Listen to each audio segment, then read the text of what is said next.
4년 동안의 이 총선, 국민의힘과 민주당의 상황을 쭉 돌이켜봤을 때 어디가 더 잘 해왔는지 여기에 대해서 아마 국민들이 냉철한 판단을 할 거라고 생각을 합니다.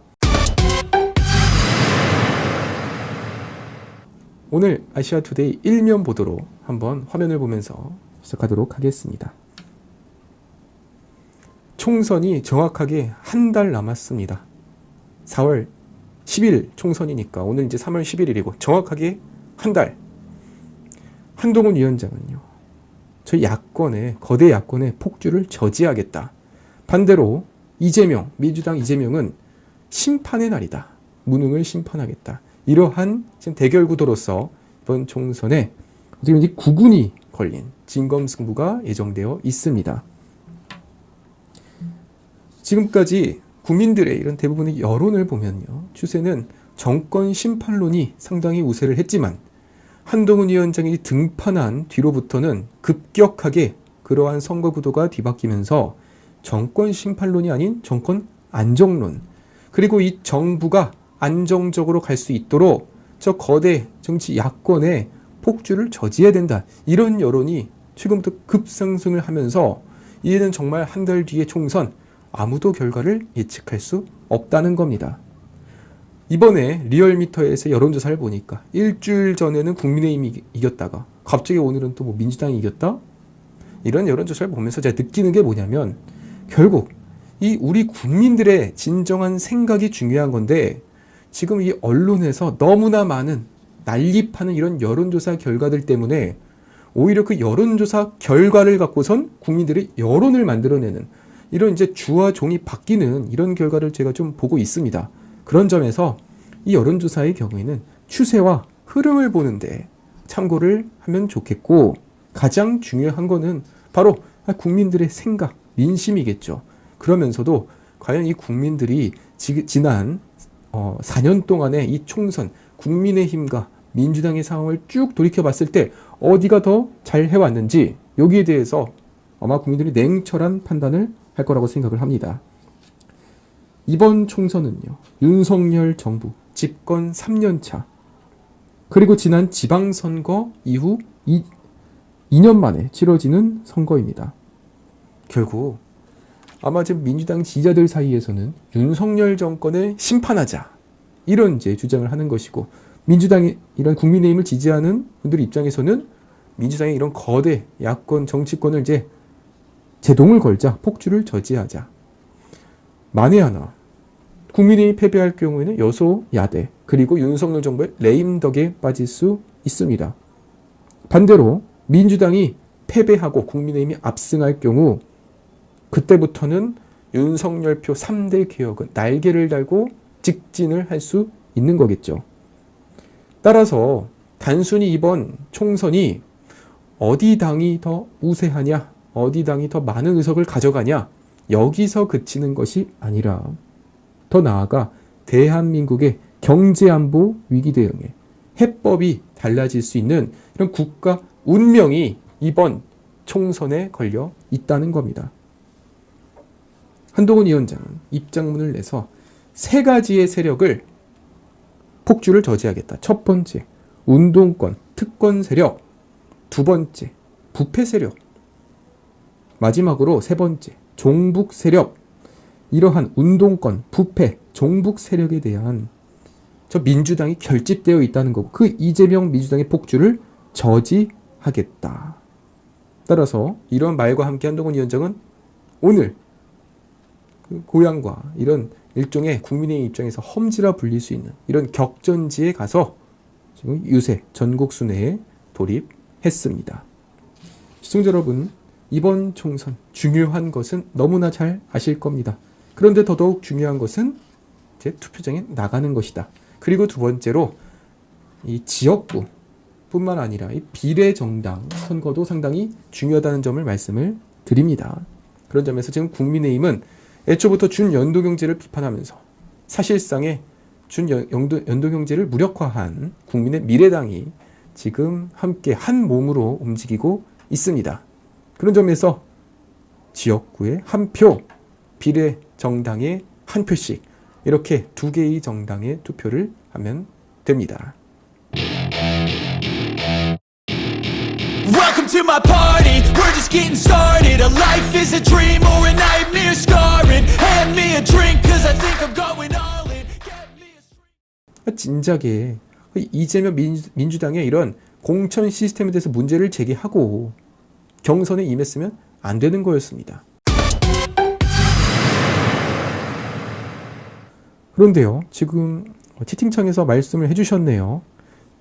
제가 이제 방송을 시작한 조금 전, 5분 전에 속보가 나왔는데, 공천 결과 친명계, 강북을에서 친명계 정봉주 전 의원이 경선에서 이기고 박용진 의원이 공천에서 탈락했다고 합니다.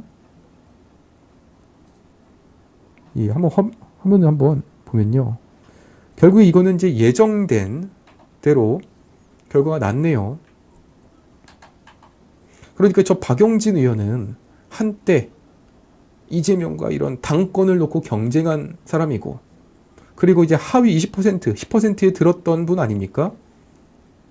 그래서 감점을 먹고선 끝내 이제 경선을 도전했는데, 결국에는 친명계에 의해 경선에서 또 한 번 낙천을 하면서 이제는 뭐 임종석 컷오프에 이수진 컷오프, 그리고 심지어 이제 비명계의 박용진, 홍영표 의원, 비명계의 대표 주자라 할 수 있는 박용진의 낙천까지 이제는 참 너무나 예상대로 가느라 이걸 뭐 굳이 정치 평론이 필요가 없을 정도의 이런 결과가 났습니다. 박용진 의원 입장에서는요, 과연 이번 경선 결과를 보면서 공정한 경선이라고 생각을 할까요? 전 저 박용진 의원에 대해서 참으로 좀 쓴소리를 해주고 싶습니다. 특히 윤영찬 의원이랑 박용진, 이 두 분은, 아니 이낙연 대표가 이제 당을 나가면서 그때 이제 비명계 의원들이 같이 나갔잖아요. 그때 원래 들어있었던 명단 중에 4명이서 나가기로 했고, 그중에 윤영찬 의원도 있었는데, 본인은 현근택 민주연구원 부원장이 어떤 이제 성추문으로 인해서 잘리니까 본인이 공천을 받을 줄 알고 안 나가고 배신을 했었죠. 그랬더니 뜬금없이 그 지역에 서대문에 도전했던 친명 비례 이수진이 갑자기 성남 중원구로 내려와가지고 경선을 했고, 그 친명계 의원이 당선이 경선에서 이기지 않았습니까? 마찬가지로 비명계 박용진 의원, 그렇게 하위 명단에 들었으면 진작에 이재명 민주당의 이런 공천 시스템에 대해서 문제를 제기하고 경선에 임했으면 안 되는 거였습니다. 그런데 아마 이 박용진 의원 입장에서는 설마 하면서 끝까지 버텼을 것 같아요. 설마 나를 그래도 구색 맞추기로 공천을 주겠지. 그러니까 뭐 지금 민주당에서 항상 하는 말 있잖아요. 우리는 뭐 시민사회의 다양한 분야들의 뭐 인사들을 모셨습니다. 균형을 맞췄고, 뭐 비문, 친명, 친낙 상관없이 뭐 공정한 경선을 했다, 공천을 했다라고 하지만, 결과적으로 이번 민주당의 공천 하나로 평가하면 친명계는 다 살아남고, 친문, 비명계는 말 그대로 비명만 나오는 이런 결과가 났네요. 결국 하위 10%의 박용진 의원 떨어졌고, 또 반대로 친명계인 대장동 변호사, 김동아 변호사는 강북을에서 경선을 통과했습니다.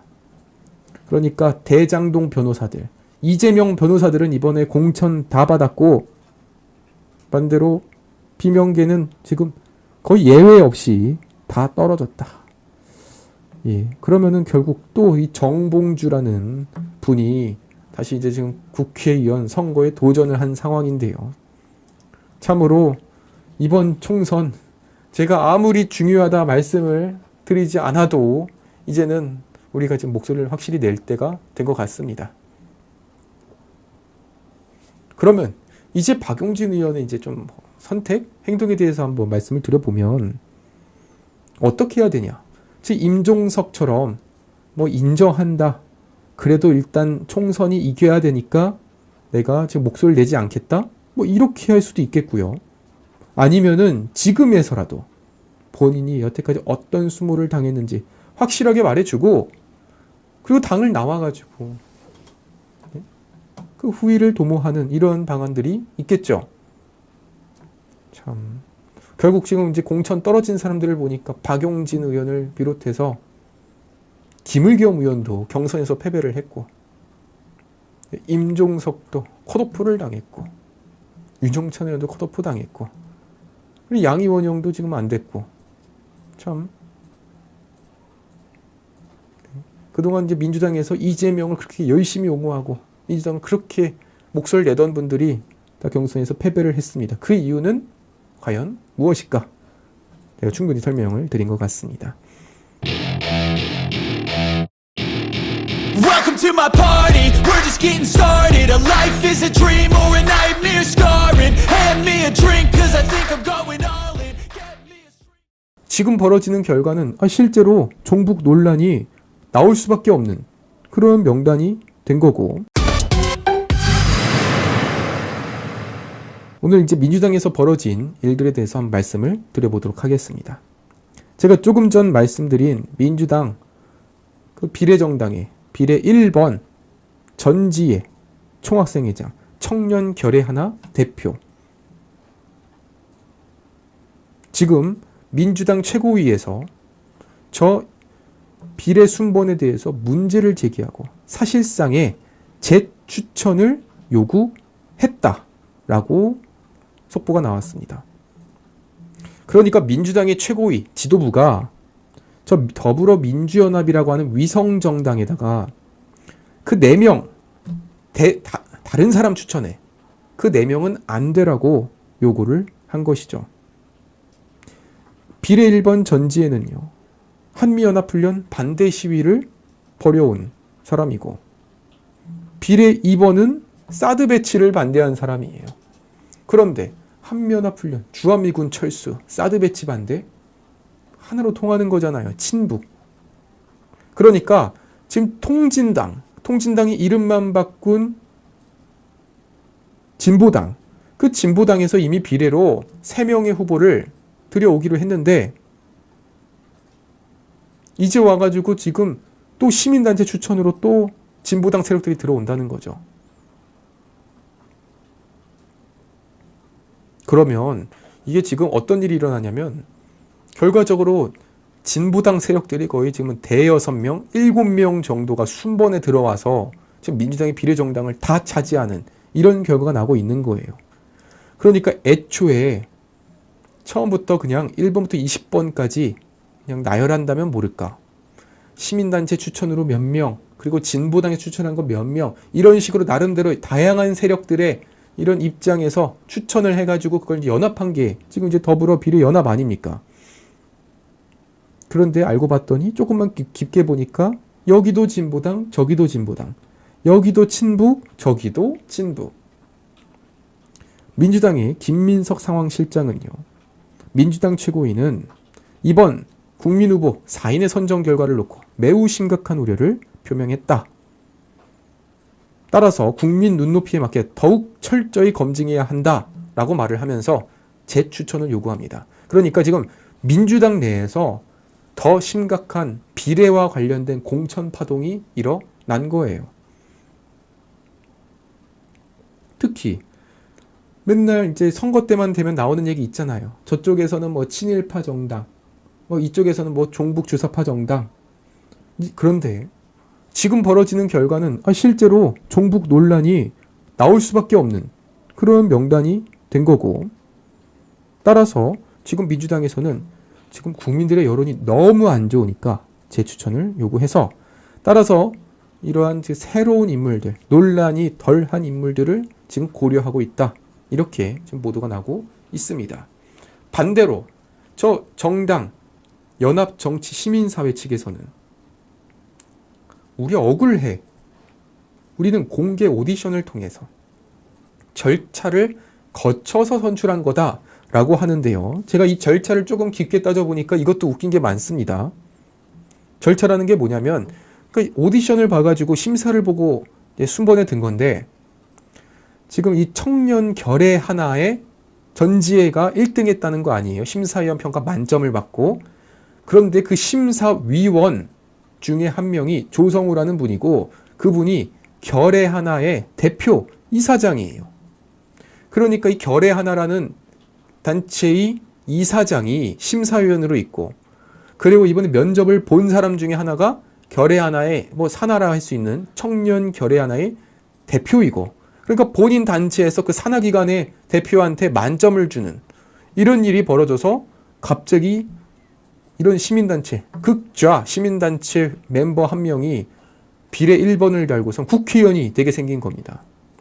제가 아까도 조금 말씀드렸지만 이런 사람이 왜 꼭 국회로 진입을 하려고 할까? 그리고 이렇게 한미연합훈련에 반대를 하고 주한미군 주둔 철수를 주장하는 사람이 국회로 들어오잖아요. 그럼 어떤 일이 일어나냐면 국회의원은 국방부 장관을 불러가지고선 지리 공격을 할 수도 있고 그리고 이런 대한민국의 여러 가지 이런 비밀 자료에 대한 접근 권한이 있습니다.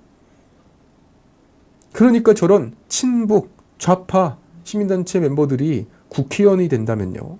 우리 대한민국의 이런 비밀들이 다 유출될 수 있는 거고 그런데 저 사람들의 이런 행보를 보니 이거는 명백한 북한에 이로운 이런 활동들을 하고 있잖아요.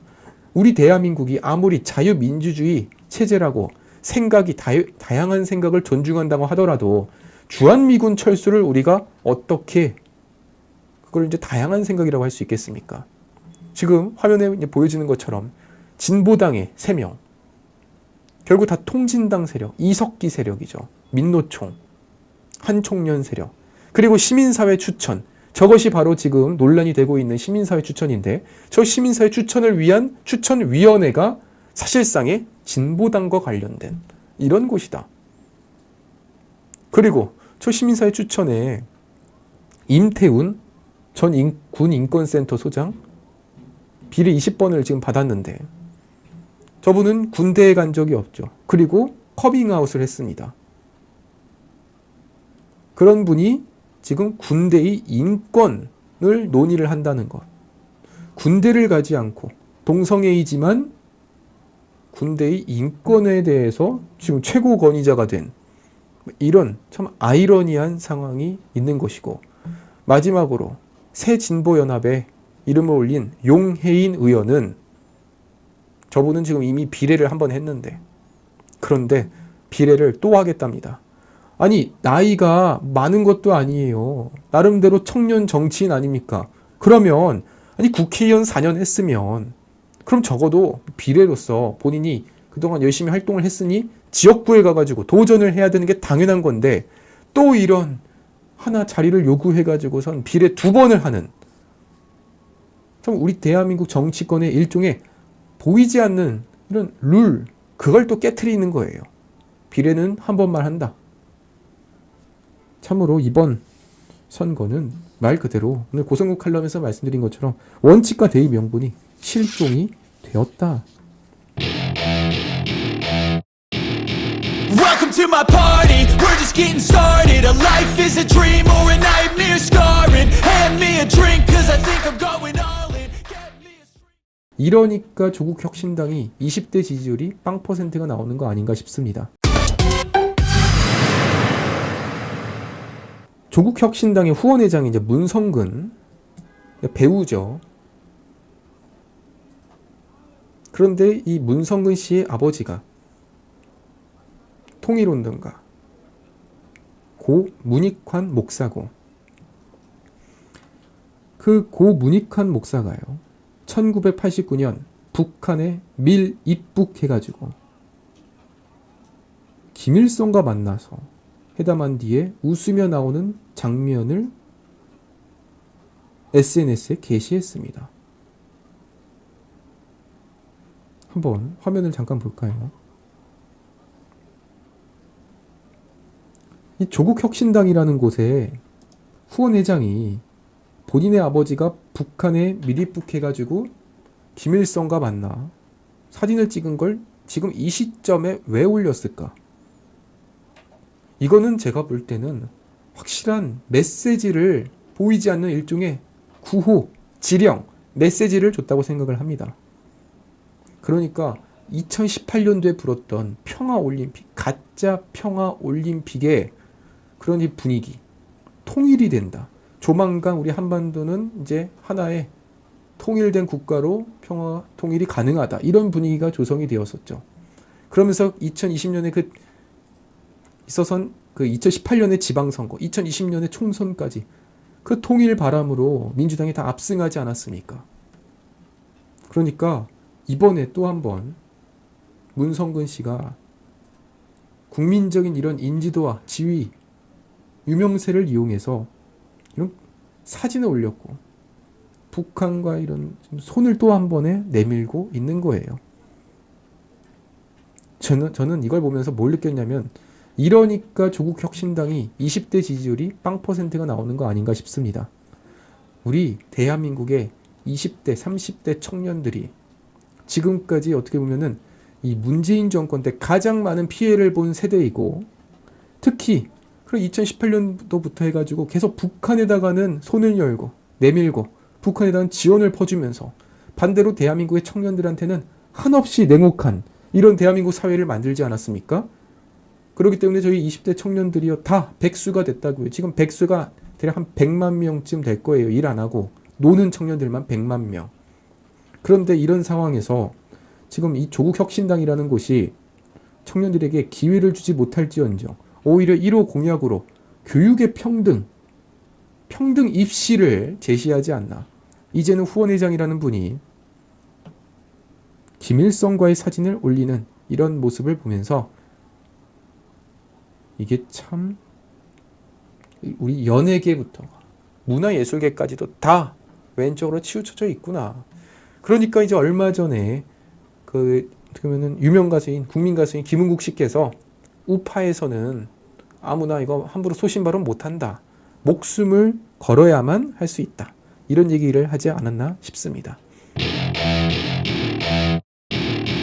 Welcome to my party, we're just getting started. A life is a dream or a nightmare scarring. Hand me a drink cause I think I'm going all in. Get me a 컷오프되고 민주당에선 받아주지 않는 사람들이 상당수가 조국혁신당으로 가고 그리고 거기서도 안 된 사람들은 소나무당으로 가가지고 지금 비례를 노리겠다는 겁니다.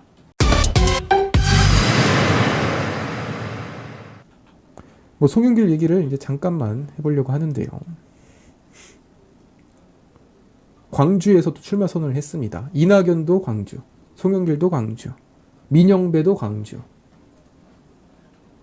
이 광주라는 곳은 어떻게 보면 호남의 중심이고 민주당의 이런 중심이라고 할 수 있겠죠. 지지층이. 감옥에 있는 구속된 송영길이 광주 지역에 출마를 선언했는데 그러면서 함께 지금 영입한 멤버가 누구냐? 손혜원, 변희재, 최대집 등 6명을 투입하겠답니다.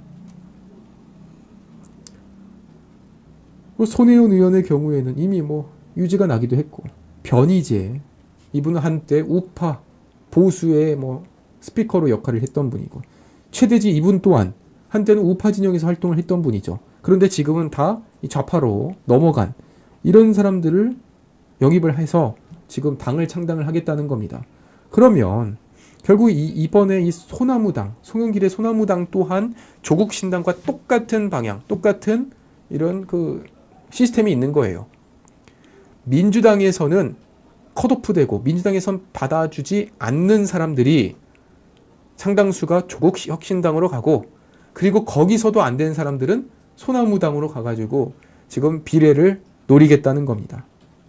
그러면 일반적으로 지역구 선거에서는 절대로 당선될 수 없는 그런 인물들이 조국혁신당의 비례로 나와서는 당선될 수 있고 소나무당에서는 비례로 당선될 수 있는 건데 중요한 거는 그게 그냥 갑자기 땅에서 없는 자리가 생겨나는 게 아니라 민주당, 기존의 이재명 민주당의 비례정당에서 지지율이 깎여나가고 의석이 깎여나가고 그 의석들이 조국혁신당, 송영길 소나무당으로 빠져나가는 거예요. 그런 점에서 사실 우파 입장에서는 별 차이가 없지만 지금 이 민주당 야권 상의 경우에는 상당히 지금 셈법이 복잡해진, 특히 정치를 도전하고 민주당에서 비례를 노리던 사람들 입장에서는 함부로 이재명 비례정당 나갔다가 떨어질 수 있어요. 순번이 20번까지는 원래 당선돼야 되는 건데 지금 돌아가는 상황 보니까 10번대 초반에서 끊기게 생긴 겁니다. 그러면 내가 만약에 후순위에 될 것 같으면 차라리 이재명 민주당이 아니라 저 소나무당의 앞번호가 날 수 있다는 거죠. 참으로 대놓고 종부, 대놓고 범죄자, 대놓고 이미 처벌을 받은 사람들이 이런 비례를 노리는 이런 상황이 지금 벌어지고 있네요.